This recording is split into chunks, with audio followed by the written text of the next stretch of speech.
America's commitment to Israel's security remains now and forever unshakable.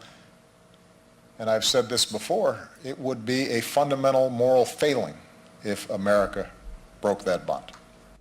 Anti-Semitism is on the rise in Europe, particularly in Great Britain and France. This according to Moshe Kantor, who was elected for a third term as president of the European Jewish Congress at the organization's general meeting earlier this week.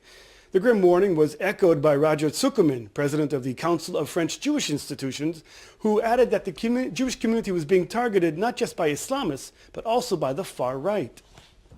It's very serious,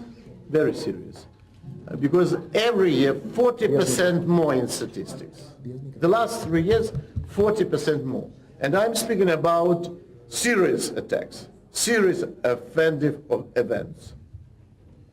But another problem, that not in all countries this statistics is correct.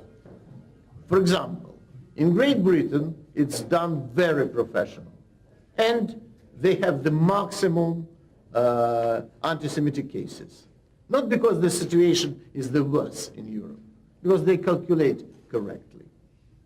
But the absolute champion in severe cases is France. Jews are living in France for the last 2,000 years. We got the full French citizenship at the time of the revolution in 1791. And to see now that we are like second-grade citizens having to be protected by the police and by the army is pretty unacceptable.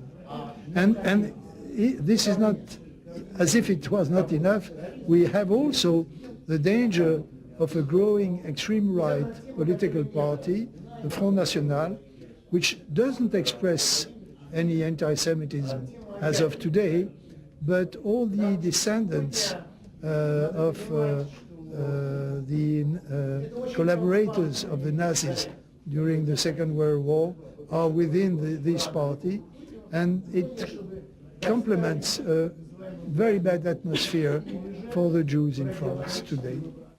Joining me now in the studio to shed some light on the top news stories of the week is Amotz Asael, a senior columnist for the Jerusalem Post and